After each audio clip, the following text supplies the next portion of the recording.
Welcome to this week edition of Updates. My name is Remandesha. In this edition, we'll update you on developments in the last 1 week. We'll give you details about some fatalities, locations, key actors. We will recall that on Sunday, 2 weeks ago, in Kaduna State, about 177 people were kidnapped during Sunday worship from 3 churches, ECWA Church and Cherubim and Seraphim churches. And of course, that brought about some controversies. First, the government as well as the police and the local authorities denied that any kidnapping had taken place, and they were contradicted by the member of House of Assembly representing that area, as well as the churches and some civil society groups, including the Christian Solidarity Worldwide Nigeria, which sent a team to investigate the kidnappings, and the team was turned back by security men who were guiding the area. As well, last week in Kebbi and Zamfara State, 2 militants were killed and hostages were freed by a combined team of Nigerian military and vigilantes in the area. Of course, the Nigerian troops freed the hostages from a non-bandit hideout and killed 2 militants. Sadly, of course, there was fatalities, 5 soldiers and 1 police officer in Zamfara State, where some terrorist groups ambushed some soldiers, and there was an encounter between the two. The attack occurred amid statewide operations targeting bandits and insurgent groups. Ambushes have become regular in the fight against insurgency in Nigeria. Last week, a report from a publication said that there were over 4,200 attacks that took place against Nigeria per week. And these were driven by phishing, identity theft, and AI-assisted intrusion. The report was published by an organization called Checkpoint. And in the report, we were told that the November 2025 Global Threat Intelligence Report, as released by Checkpoint Research, showed that Nigerian organizations faced an average of 3,307, and this has made Nigeria one of the primary targets for cyber criminals in Africa.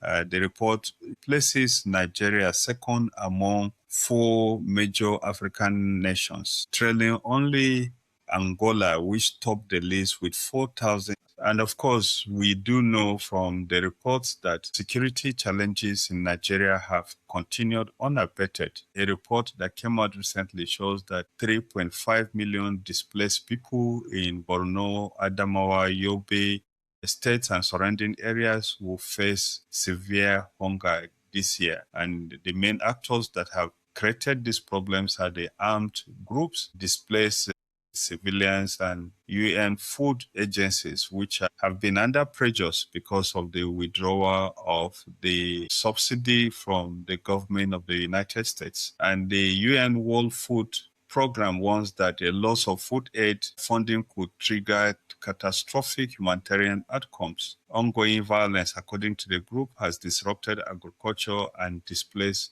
communities, driving acute food insecurity, a crisis which, according to the organization, is compounded by security and economic instability. And the insurgent groups in Borno State continued their suicide bombing raids and ambushes in the northeast that are targeted at military patrols. And the reports by some organizations and research-based institutions indicate that armed violence has remained widespread across the states.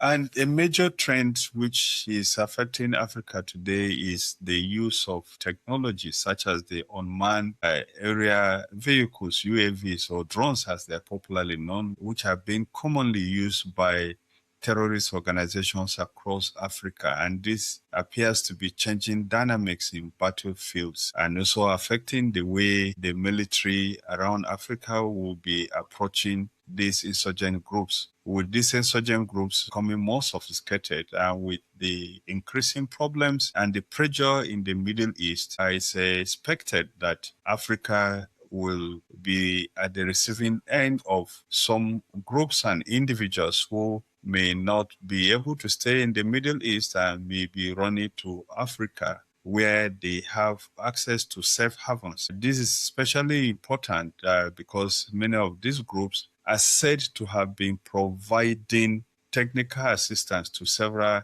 insurgent groups, including the Boko Haram and ISWAP in Nigeria. And it's expected that there might be a spike in some of the areas with the current and ongoing tensions in the Middle East. Of course, this is just a brief from what we have in our weekly monitoring of security situation in Africa. If you would like to have access to these weekly reports, just check the description. Join our WhatsApp group. We'll be posting updates, including weekly updates on the evolving security situation in Nigeria as well as in parts of Africa. Well, this is our update for this week. Like our video so that YouTube can promote it to other people who might be interested in the type of content that we are giving. Once again, if you would like to get a weekly update on the global security situation, just go down to the description of this video.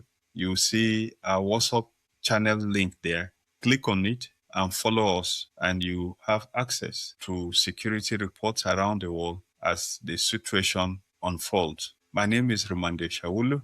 This is your update.